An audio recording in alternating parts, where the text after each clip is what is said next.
Hello, got it. Yes. All right. Let me do the same. All right. So welcome. This is our third leadership conversation. The first one we had was with the vice chairman of our fund of our LPAC committee, Mr. Brett Paschke, who's also going to be now evolving into the next role, which is the co-host of this. So it'll be a very kind of three-way conversation. In our second episode that we had a conversation with was with Mr. Rob Newson, a former Navy SEAL, now head of strategy and vision for the Philadelphia 76ers. And now it's with Miss Laura Crabtree, CEO and co-founder of Epsilon 3. So I'm very excited to have this conversation. Laura is someone who we talk with on a bi-weekly basis as a fund. I've had many leadership conversations with her and her co-founders about really difficult things, right? The very tactical and practical things that you work on as a founding team. Hey, everybody, make sure we are all muted, just real quick on a logistical front. And I'm glad that we're going to dive into some of these conversations and some of the questions that we have. Brett, do you want to add anything else before we dive right into the opening questions? No, I just enjoy how this is evolving, and it's fun seeing faces on the screen. And I think Joe will take questions from the group as well at a certain point in the discussion. For sure. Yeah. Yes. So thank you, partners. Hello and welcome, Dan Van Cohorn, Jeff Rosen from Broom Ventures, and we are ready to rock and roll. So Laura, first question. We're just going to jump right in. I really want to get to these questions. I thought a lot about these. Your journey. Tell us about that pre-SpaceX to present day. Oh man. Okay. So I'm going to start at graduation because before that there was a lot more, but otherwise I talk for the whole 30 minutes we have, or hour. So graduated and took a job at Northrop Grumman right out of graduation. And, I didn't want to leave LA. I thought about going to NASA, going to Houston, and I thought I can't do that to myself. So worked in operations and systems engineering at Northrop Grumman. And about a year in, my manager says to me, hey, you should apply for this job. And it was a job that was like 3 to 5 years of experience, plus this, plus this, plus this. And I said, well, I don't have the qualifications for that. And he said, you'd be really good at it. You should try. So I applied and I got the job. And they said, we'd love to have you, but you have to move to England. I said, not sure I really want to do that, but what's the worst that can happen? So herein lies my first huge risk that I took. I moved myself because I was single at the time, all the way across the pond to Northern England and worked on an RAF base there for about 4 years, working in operations there, supporting some things. We'll just go with that. And my friend, who I knew from USC, he was working at SpaceX, and he said, can you come and join us? And I said, no, I'm working in England. I've got these, I signed up for 2 years. After 2 years, I'll come talk to you. And this was 2006. And I said, I'm not ready. After 2 years, I said, I got to stay. I love it here. I love the people. I love the work, and I'm going to stay. So I stayed for almost 4. And at the end of 2009, I said, okay, I'm ready to interview. And he put me in touch with the operations group. And I don't know how much you know about like the TDY thing, but Northrop Grumman does this like TDY thing where you've got like an APO, and you've got like everything basically as if you were part of the military, but you're not, which for me was great because like my mom could send me care packages. And so coming back, I thought to myself, well, I'm going to go back to Northrop Grumman. It's like the easy thing. And then I thought, well, there hasn't been really anything exciting that I want to go work on there. So I'm going to just interview with SpaceX and see what happens. And I got the job, and they said, okay, when can you start? And I told Northrop, like, you're going to have to send me back. And they said, well, we've got these 3 other jobs lined up. And I said, well, I told you that if I was going to go back to one of the jobs at Northrop, this is the one I wanted, and you can't give me that. And so I'm not doing it. And they tried, but I ultimately left. And that was 2009. And everybody thought, why are you so crazy? What are you doing? You're leaving this like comfortable job where they pay you pretty well to go to this like unknown thing. And at the time, SpaceX had launched one Falcon 1. And everyone said, like, you're going to this like failing company. And I said, well, what's the worst that can happen? I go back to Northrop, and they have like 10 jobs, and they, I watch the clock every day, and that's like my future. But I didn't really want that. And fast forward 11 years, and I was there for a really, really long time. I saw the first Falcon 9, worked in the operations on the operations team there, developed all of the first operations for Dragon, all of our first, basically all of our firsts. I was there for, and then wrote all of the proposal for operations for the commercial crew program, and saw that from like proposal all the way to our first astronauts getting into space. And 11 years later, I thought this is going to be a lot more of the same for forever and ever, and until we get to Mars. So the question was, do you Right. stay until Mars, or do you go chart a new path? And So Laura, you guys know what I choose. I want to ask you a question through this, because this is something we see memes about it, and we see, entrepreneurs talking about, failure to launch, or failures in life, and fit not working, and things actually, relationships exploding. You were there for an actual failure to launch and an actual explosion.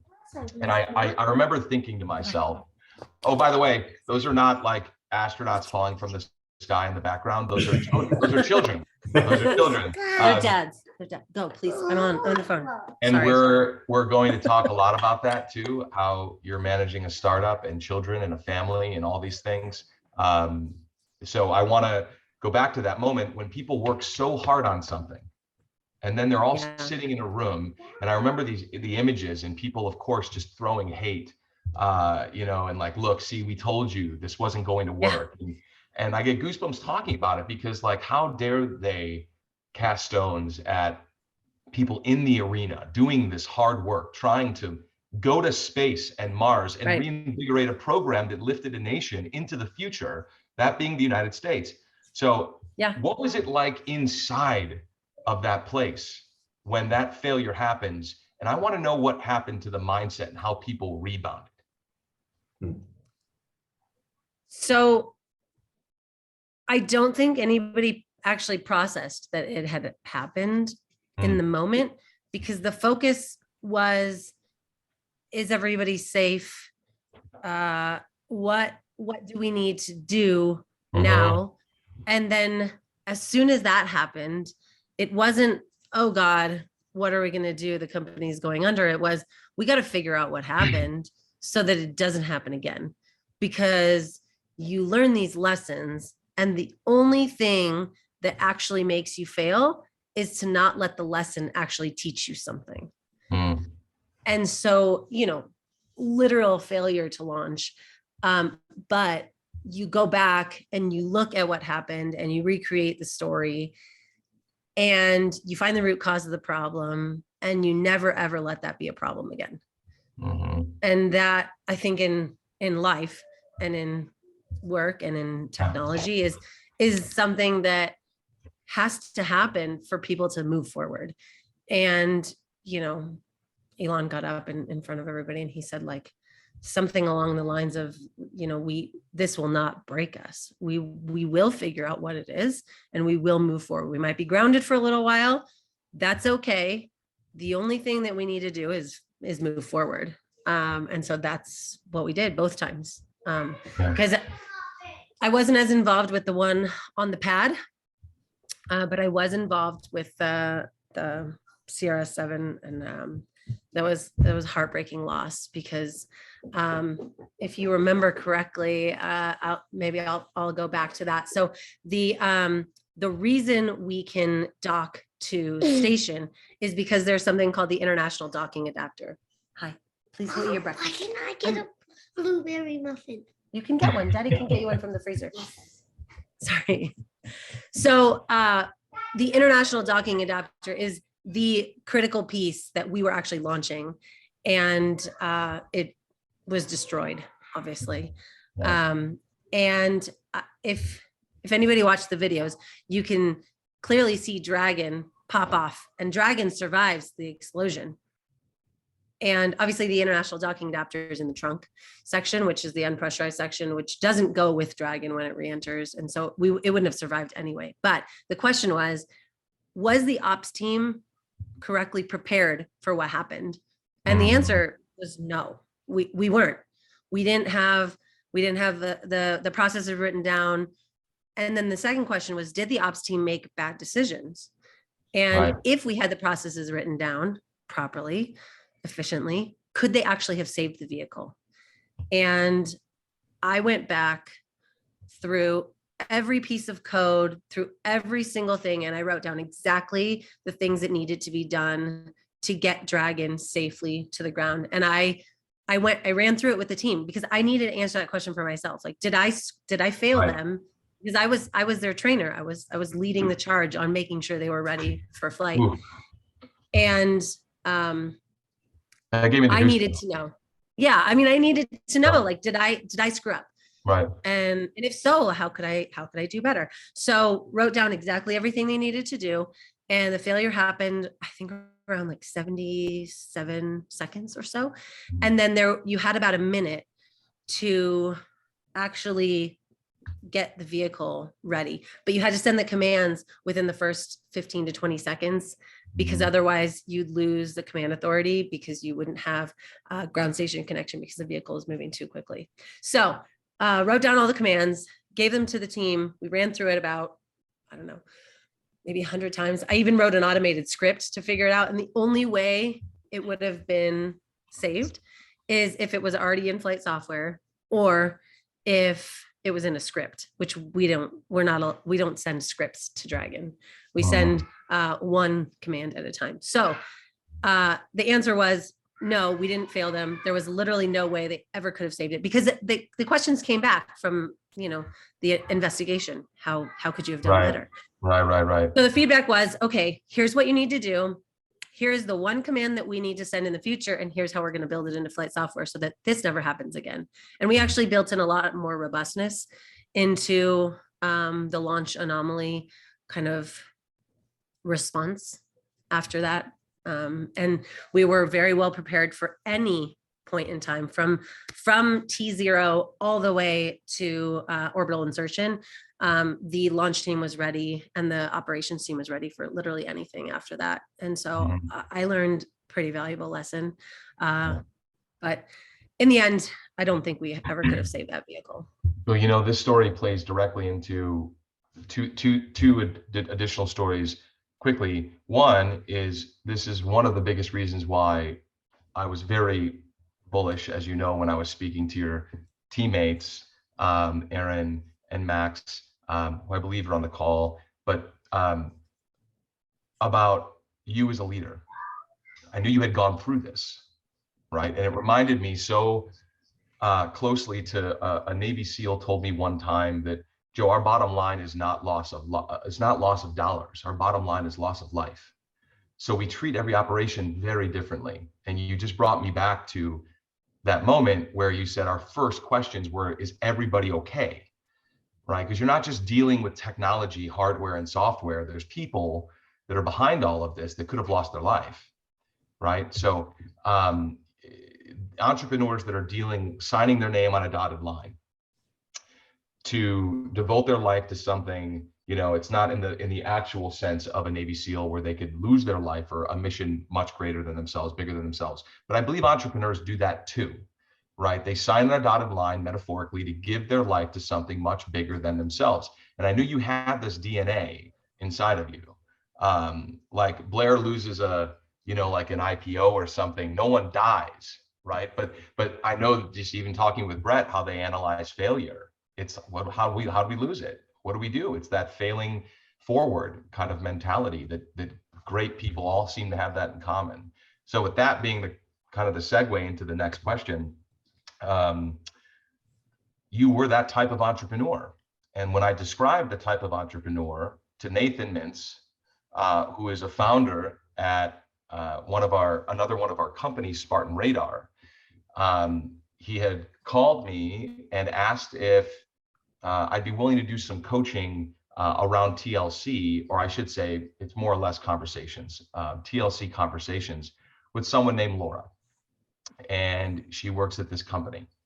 And what was fascinating was on the back end, Broom is, of course, as a firm tracking just top companies and things we find really interesting. And Jeff Rosen, for many, many, many, many, many months, had been following you since YC and just thought what you were building was remarkable. So when I came back to our team meeting and said, hey, Epsilon 3, Jeff, I think you've been tracking this company. Jeff's like, that's the company that I told you about months ago. And then we start talking about it. And the next question I had for you is like, you're an entrepreneur that we want to invest in.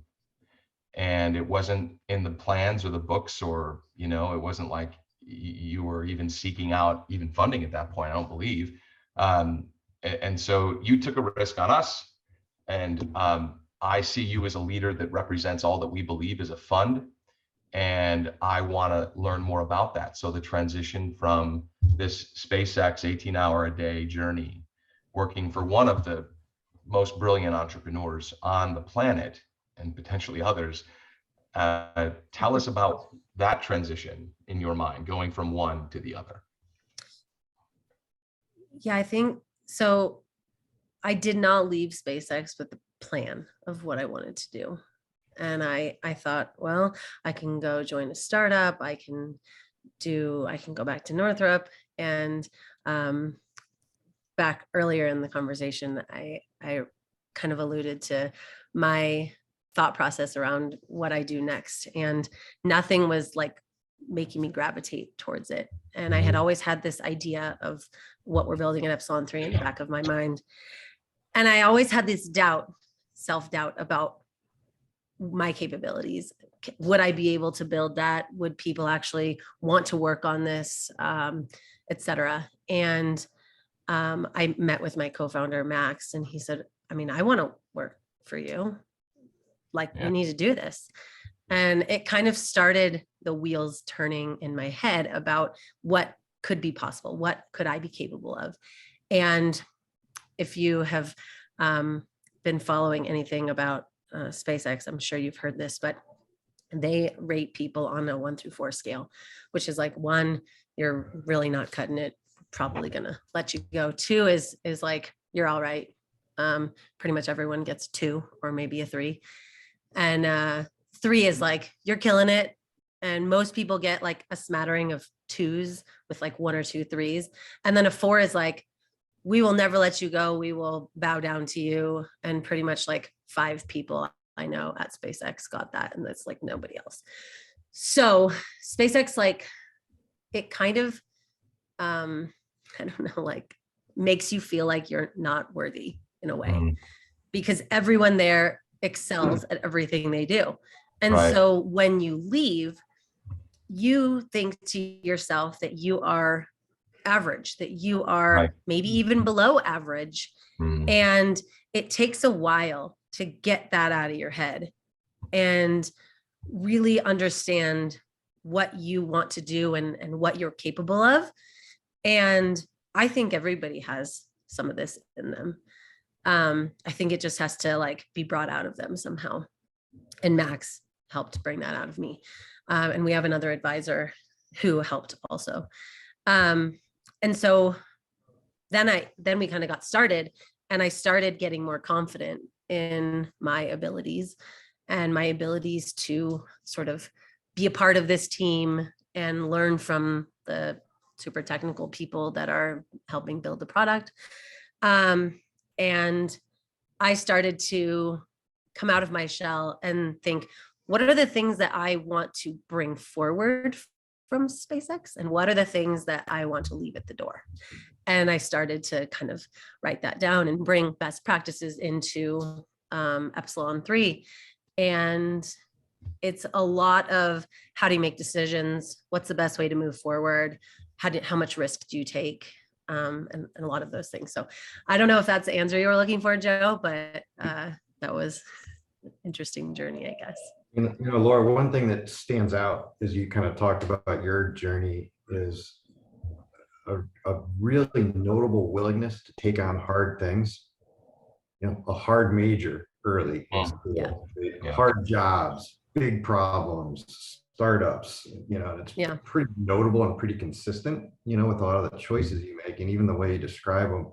What motivates you? What is it, solving hard things as an end in itself? Like what drives those choices?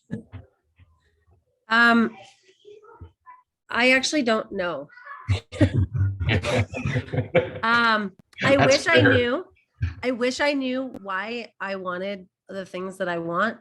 But it's like a gut feeling. It's like, is this right for me or is this not?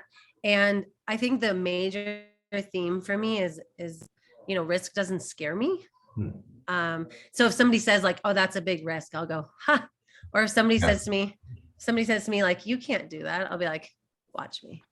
Yeah. Like you said it a couple of times. I'm not even sure if you know it. You said twice in talking about your journey, what's the worst thing that could happen?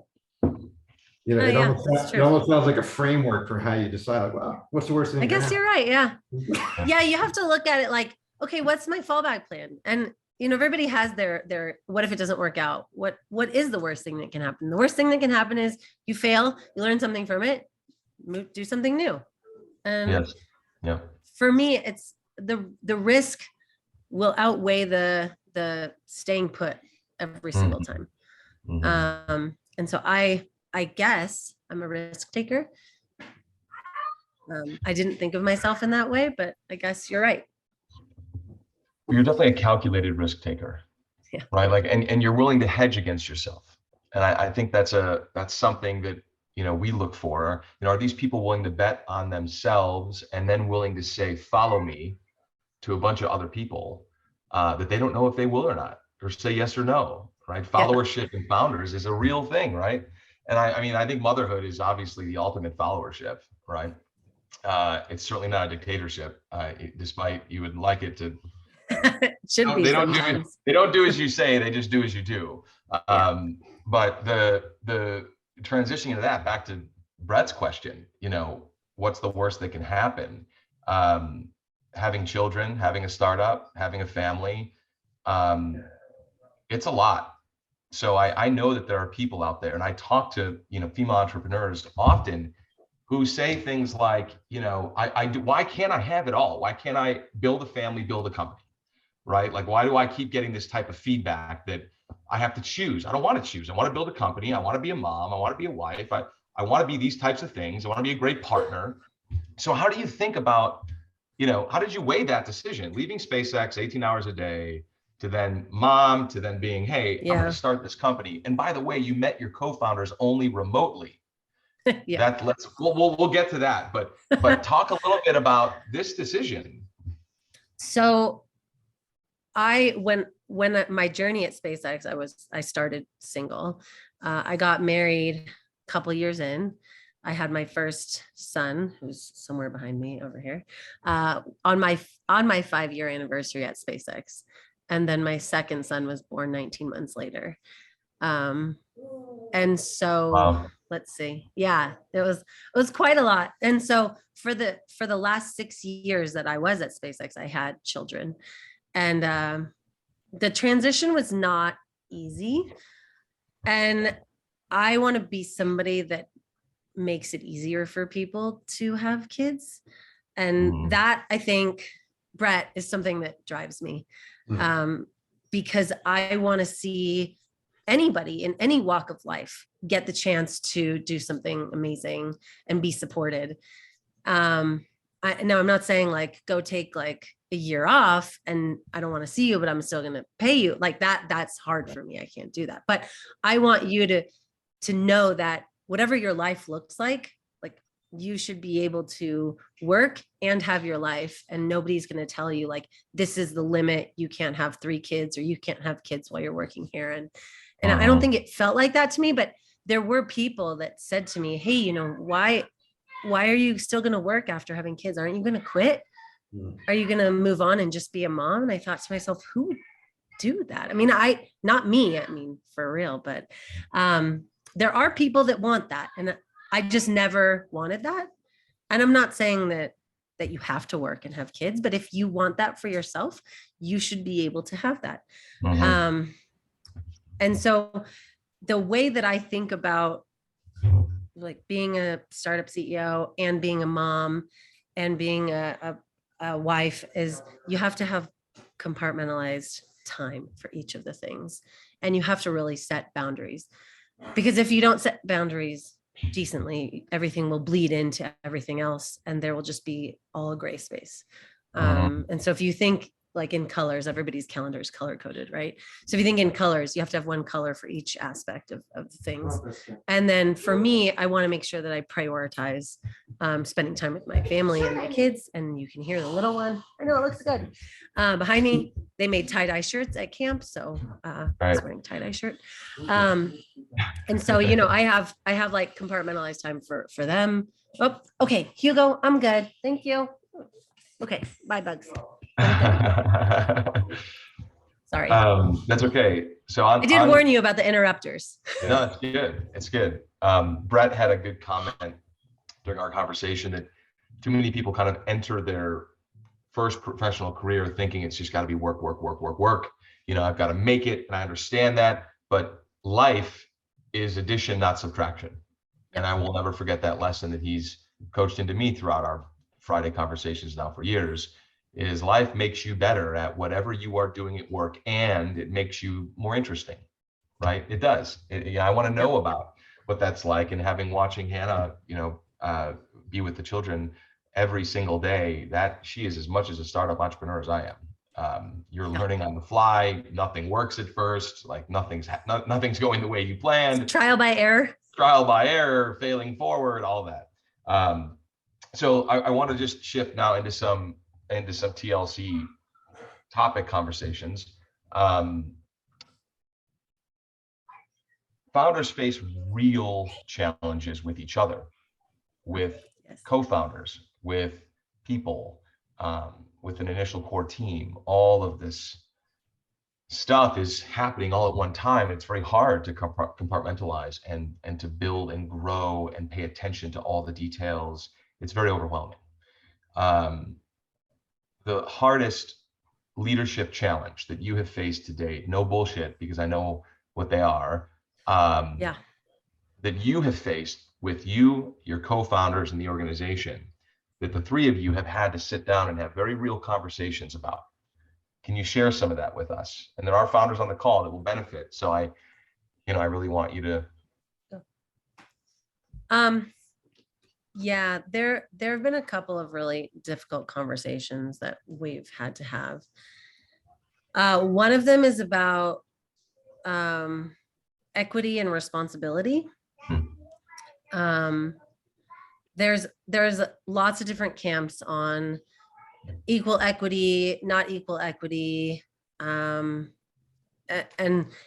whatever works for you works for you. And I'm not going to make a suggestion on what you should do, but when new people join the team, obviously they don't have the same equity as founders, and it's how you talk about those things, and always money conversations tend to be heated or extra powered in some way. And so for me, I try to take some of the power out of the actual money and figure out what is actually driving the discussion. I'm not saying everybody should be paid equally, because that's not true either. People need to be paid based on their contributions and based on their experience level and things of that nature. But there's always like a underlying problem if somebody's talking about money or equity, and that's something I had to learn. And at my last job, I was, I'll just say, like, not heavily overpaid, heavily underpaid. Right. And I actually didn't care until about a year from when I left. Right. And that's looking back, that's when I knew it was the end, because Mhm. I started caring about what I was getting paid. Yeah. And what I was getting paid mattered more than what I was working on. And that is when it started feeling icky. And so when it's a money problem or somebody's talking to you about money or equity, there's always something deeper, and getting to that and solving that problem is going to fix the money problem or the equity Mhm. problem. So that's something I had to learn. Yeah, that was a great comment, Brett. Did you pick up on that comment? I had to take the power out of the money, Yeah. but I have these crucial conversations that are emotionally charged, because it's not the power of money, it's the power of motivation. Well, What?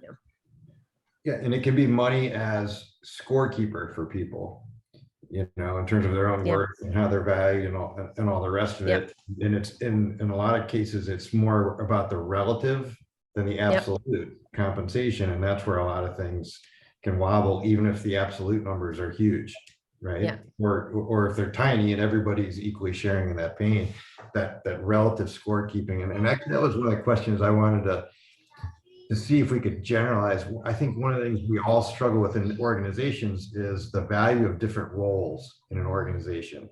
And some it's the business development sales front end, and they drive everything. Some it's the technical, I would think in a SpaceX or space more broadly context, the role of the actual crew relative to all those supporting the crew, and what are those dynamics like, and are there some generalizable lessons to different types of organizations around,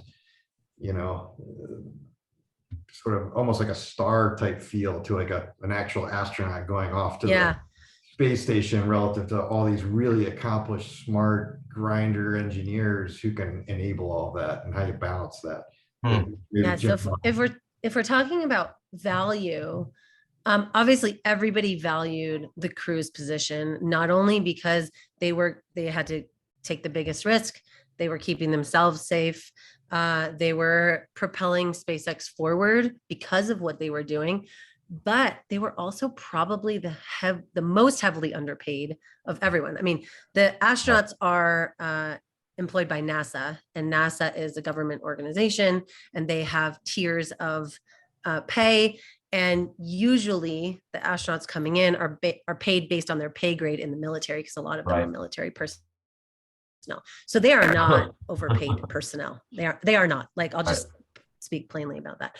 But most of the engineers at SpaceX were not overpaid either. It was more about the mission and about doing something exciting.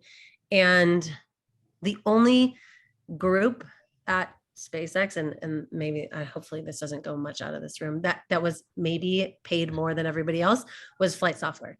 They had like carte blanche to hire everyone, because they were competing with like FANG and like all the Netflixes and Facebooks and Meta. I don't know what the new acronym is, because it's not FANG anymore. But it's FANG. And so they hired in people from other companies, but they had to pay them more, because otherwise they would not have gotten top talent. But if you're hiring from Northrop or Lockheed, you can pay people like 1-to-1 or even like 10 or 15% less, and they're going to come over because they're excited about the mission. And if they aren't going to come over, they're not excited enough about the mission, and they should probably stay at their other. That's right. That's a great point. Just so people have a reference point, those astronauts, I'm guessing they were all 06s. Am I right to assume that? 05s, 06s? Maybe. Okay, so maybe. My gosh. So all right. So the pay they might have been like GS-13s. I don't know. Like, right. Yeah, I see. Well, just to give people a point of reference, in the military, if you're in 04, 05, 06, you're making between 150 and 220. So just to put a reference point, you're hurling yourself into space on a spaceship for $150,000 a year. So I just want to put that into a reference point for the audience. There are folks. It might have actually been less, Joe. It might have. I know. I tried to go to the higher tier.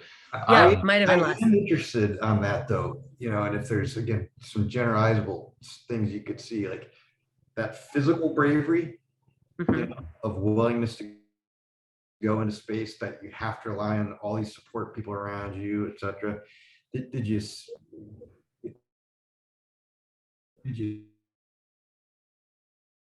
see some techniques through an astronaut Well, program that's no longer part of the way to those think about it? people, the way that they live their life is, I am going to trust the people around me until they give me reason to not trust them, because there are literally so many people. And it's like, it's not even a trust but verify, but it's a trust and learn, so that the next time somebody, like if people are going to move on, in the 5 years that they were in training, many people moved on. So it's a trust, learn from the person, so that when the next person comes into that role, they know the questions to ask to know if that person's doing the right thing.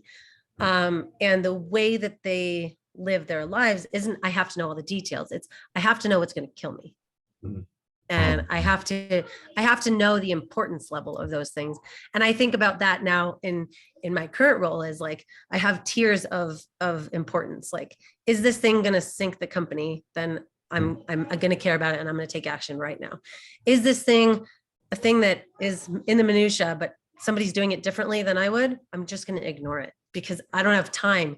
And same with astronauts. They don't have time to deal with all of the problems or all of the things people are doing. They only have time to worry about what's going to sink them, what's actually going to hurt them in the long run. So. And Brett, that goes back to a mindset too that we discuss often. There's this idea and framework that I have. There's 8 major themes, and the first ones we talk about are vision, mission, values.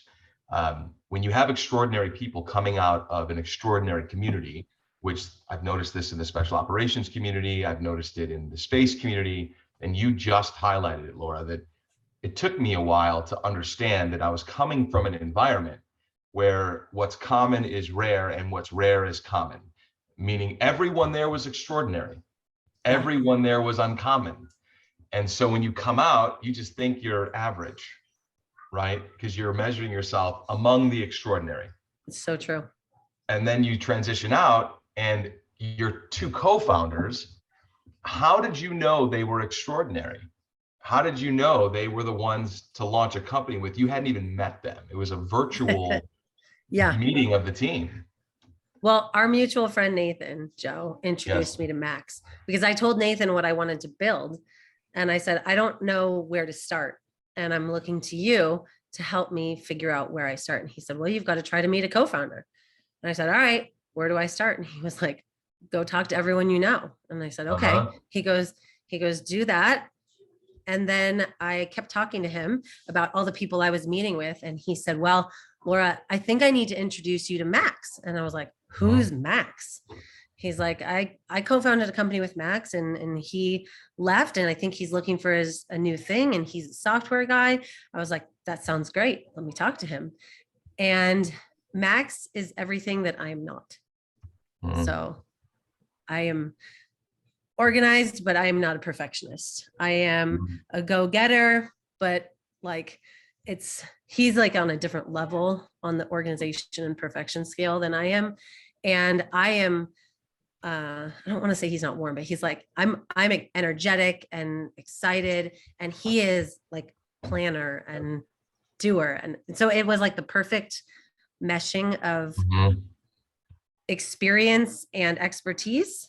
And we got along really well. I mean, he understood my importance on family because he has kids. He had worked in lots of different arenas very closely tied to what I was doing, had a general like love and appreciation for what we wanted to do. And we just started building without really a goal in mind. We just started writing things down. And I knew that it was right because it just felt comfortable and easy, and not like easy in that like I didn't have to have any hard conversations. I mean, before we founded the company, we had probably the hardest conversation we'd ever had, because I had to make a decision on the founding team. And that was a really hard conversation, because it might not have happened if I wasn't brave enough to make that decision early on. Sure. And then Aaron, we had been searching for someone who was a generalist, but with enough experience, that had the right attitude. And I met Aaron, and I had written up these wireframes of what I wanted to build. And they weren't actually wireframes. They were like PowerPoint diagrams. Right. And he got on a call with me for like 2 hours, and he's like, Laura, just want to understand, what am I looking at? Like, what does this actually do? Right. And he spent like 2 hours understanding. And he's like, I was looking at it thinking I was stupid, but I just wanted to ask you a bunch of questions. And he's like, I'm really thankful. I'm going to go build it now. And within 2 weeks, he had an MVP. And I was like, this is absolutely the right guy. And so we just started, I guess. I don't know, that there's not really a better way to say it. So now you have the founding team together on a vision, right? And it's, once you got past the PowerPoint confusion of like getting on the literal same page, you had to come every day and put your feet on the ground to work towards a worthy cause.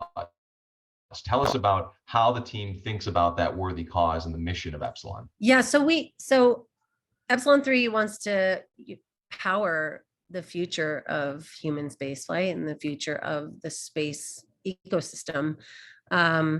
We started looking at all the problems in the space economy and how the space economy is literally growing exponentially year over year. And everybody has these glamorous things that they're doing. I'm going to take people to the moon. I'm going to take people to Mars. Right. I am going to observe wildfires, and I'm going to take a picture of your house every day to make sure I'm making things up now, but you know what I'm saying. Yes. So everybody has these really very cool things that they're working on. And it just struck me that nobody was thinking about the software layer and infrastructure that needed to happen. And every single person I talked to said, yeah, we'll build that at some point. And I said, well, what if somebody else builds that for you? And you don't have to worry about building that at some point. You just focus on your mission and let us do the rest. And they said, well, that sounds great. So, we want to be kind of that, and I want to say background because it's not background, but I've never been a person that's in the spotlight. I am not a person that says I have to be in mission control throwing my hands up, but I was always behind them and I was always supporting them. And I see Epsilon 3 as that support layer to help power the future of the space industry. And that's where we're going. I love that. And what keeps a founding team together are values. What keeps a partnership together in life and work are values. Yeah. You could be totally different on the surface, right? Even going and doing different jobs every day, but it's the core value set that keeps people and founding teams together through the thick and thin. So tell us about you, Max, Aaron, and your shared value set. Wow. So we're working on our trust. Because I think that that's something that you have to have. And it's not the trust that Laura's going to do a good job. It's the letting go trust where everybody does their own thing and you come together and you just tell, hey, I did this thing, and you trust that everybody has their shit together. Sorry, I don't know if I can say that on this. So that's one thing. I think the other thing that's really important is family for us. I've talked about my kids. Max has talked about his kids. Aaron has a large family, and he does family reunions, and his extended family is very, very important to him. So I think that's something that has sort of permeated a lot of the decisions that we've made. And then it's a lot on the responsibility scale. So we hire people that want to take on responsibility, and we want to empower them to make decisions for the good of the company. And that's something that I had some of, but not quite enough of in the past, the trust and responsibility. And so I think that that's something that sort of permeates our company. Love it. Laura, I'm interested, with my LP hat on, the TLC focus of Broom as a fund, and then you have a scientific organization. How did some of that TLC focus and some of the things that Broom tries to support the portfolio companies with, how did that land on a technical group, and did it ultimately prove useful for you? Yeah, I mean, we're more than 50% engineers. So I'd say our company is 70 to 80% engineers, even leadership and some of the business team is engineering. And so when I floated the idea, because initially I only had discussions with Joe, and I said, okay, this is the thing I think we need, guys. This is the thing we're missing, and was not as well received as I would have wanted it to be. And it took a little bit of back and forth to get there with the team, but they have seen the light, I guess is the best way of saying it. It's I had to win them over. Yeah, you did. You had to earn their trust, Joe. Right. Yeah. But Joe has spoken at a couple of our on-sites. So we're a remote team, as Joe alluded to, and we are fully remote all the time. But we only meet up a couple days every quarter. And the couple days we meet up, Joe has spoken at the last two, and the team has really enjoyed it because it brought us closer together and gave us more of a like North Star as to where we're going personally, like as a team. We didn't have easy conversations. Anything, but yeah, we didn't have easy conversations, by the way. Like for the people that know this, when we say TLC, it sounds soft. You go to a place that means tender, loving care, but what TLC really means for us is teams, leadership, culture, and therefore it's messy, it's meaningful, it's about stories that are very sensitive to people. There were tears at both offsites. The people were, kind of exposing their vulnerabilities in a new way. I mean, these things, everyone's a bundle of stories inside these companies. It's the leader that Brum invests in, and she's one of the most empathetic founders I have ever come across.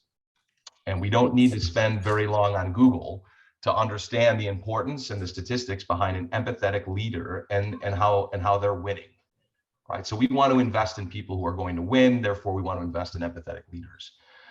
Before we open up to any questions, I have one last question. There's a very simple definition that I've altered a bit, where it's notable that a lot of people use this, that culture is the way things are done around here. I add a second part to that. Culture is the way things are done around here when we are at our best. So you have to create a gold standard, right? Sometimes the way things are done around here are actually bad, right? But when we're at our best, that's the culture we want to reproduce consistently. So tell us about the culture, the way things are done around here when we are at our best at Epsilon. What is that like? So the biggest thing that comes to mind and how things are done around here when we are like operating on all cylinders is, we are listening to the customers, we are listening to our peers, we are learning from both, and we are getting better every day. And those are things that I'm always really proud of the team when it's like, hey, I talked to this person at the company and they helped me solve this problem. I talked to the customer and I showed them my designs for XYZ and I learned that this is not going to work for them. This is what makes us better.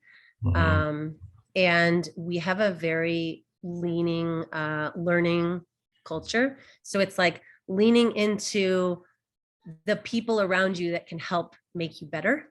And that's, I think, how we operate at our best. I love that.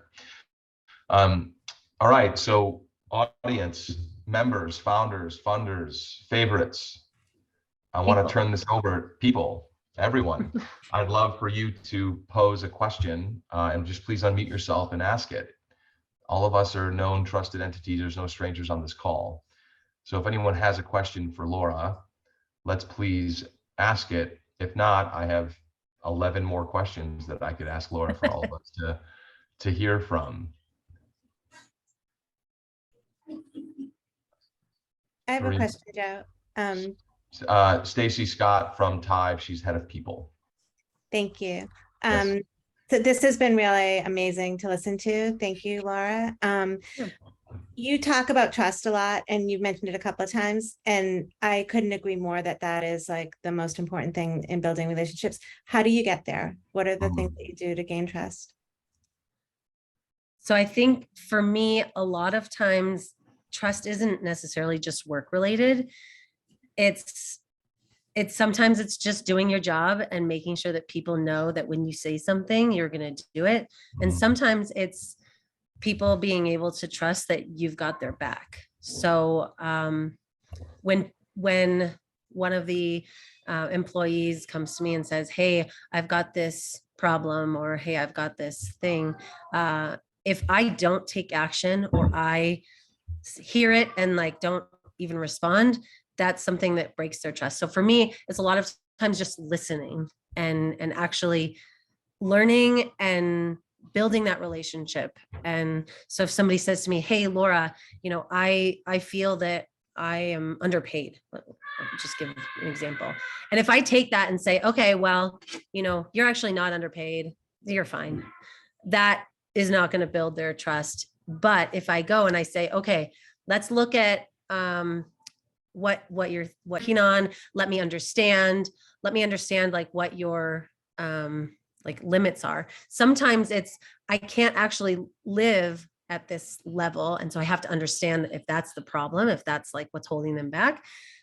So it's over time for me, learning and talking and understanding, and then making sure that if I say I'm going to do something, I will actually do it, or I will tell people that I'm not going to do it, and I have a break because I can't do all of these things at some time. It's just like communicating and making sure that you're kind of an open book, because sometimes people will say they do something and they don't, and that actually just harms every relationship. Yeah, that's a great point. And understand the difference between, like, this is also the difference between cost and value. Like, if you're thinking about someone in just terms of this is what this person costs versus this is the value of this person, this whole person. And empathetic leaders take time to understand the whole person. People aren't just bringing the cost part of their life to work. Yeah. Bringing their whole selves to work. One thought on the compensation point, because it comes up so many different ways. It does. We're setting things up, and equity versus current comp and all the rest. One tool, because a lot of times people focus so much on their own contributions and am I underpaid and all of that. One thing we try to do on that topic is make sure they understand others' contributions, so they can also be part of thinking about the context of relative compensation. The way to diffuse it a little bit is when it's not all about, hey, just don't underestimate what everyone else is doing. It's providing some metrics and overall production levels and sort of context. Get people out of their own. It's true. Looking through on comp, it's always, I have to ask myself the question, if I had to defend my salary to one of the employees, would I be able to do it? And if I was embarrassed about what I was paying myself, or if two of my employees were talking to one another and they said, "Oh, you're making this much and I'm only making this much," would they be unhappy based on their level of their contribution and their experience? And so I have to ask myself, if I were in their shoes and I found out what XYZ person was making, would I be unhappy? And I'm hoping that the answer is no, but I have to at least think about that. And the other little element there is too, you also want aspiration. Part of the feeling embarrassed, the flip side of that is you want people trying to get somewhere, if economics do provide some of the motivation, separate from true. Right? Yeah. Oh, that can be abused, obviously. The aspiration element, if you weight it too heavily, but it is part of it. That's right. So another question from the audience. Otherwise, I'm going to backfill with one of mine. Would anyone like to unmute and ask a question? And another reason why we do this until we wait for someone to ask is we feel very selfish at Broom, because we understand that investors want to invest through Broom into great opportunities. And of course, we want to do all the things that funds do. We want above market returns. We want them to make money. But the firm, meaning Broom Ventures, our returns are not our returns. Our returns are the returns that founders build and make. We're just simply a representation of those returns. And you having an opportunity to come deep in with our founders and have these types of conversations, you will see how much time, effort, energy, enthusiasm, and it reinvigorates you into this space of venture capital. It's very much the adventure part that excites me. And it's funny, when you focus on those things, the capital takes care of itself. So definitely spread the word to your teammates, to your friends. We're happy to take referrals onto these calls to come and meet the people that we're working with. This is not meant to be kept a secret. Laura is not meant to be kept a secret. Epsilon is not meant to be kept a secret. They're meant to just absolutely spread like wildfire, and we want that to happen. So any other questions before I give Laura a rapid fire 2-minute question? She has to drop right at 10:30 or 8:30 Pacific Standard Time. All right, I'm going for the rapid question.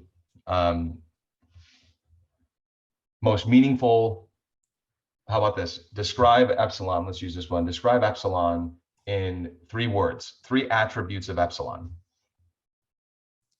Oh, that's a really hard question. Exciting and forward thinking. Why should There's 3 people, words. that's perfect. Exciting, forward thinking, I love that. Give us a sense of, in 1 sentence, why are you building this company? I don't ever want to see loss of human life or assets in space, and I want to work to prevent those problems. And you said something about your vision in our last conversation, which I get to present to the team this week, which I'm very excited about. Your vision, your values that we've been working on for months. But you said something about the stars in our last conversation. I'd love to end with that. Oh, I don't even remember that, Joe. Oh, it was so good. It was so good. Yeah. See, it was listening tours. This is why they're important. As you basically said in this, I'll end with this. You said that you never want anybody to look up to the stars and think that they can't be among them. Oh my God, you're right. I did say that. You did say that, right? And so for me, that gives me goosebumps. And when things pass the goosebump test, they need to be written down and they need to be told, right? So we'll leave with that. We'll say that Awesome. one of the whys, the many whys that Laura's building this is so when we all look up at the stars, we know that it's not impossible to be among them. True. That's right. Very true. So thank you everyone for joining, and I hopefully this was something new and different for you to launch into your Friday and your weekend. Thank you, Brett. Thanks everyone. Thank you, Laura. Congrats Bye. on all, Laura. Appreciate it. Thanks. Bye, guys. Talk to you all soon. Bye-bye.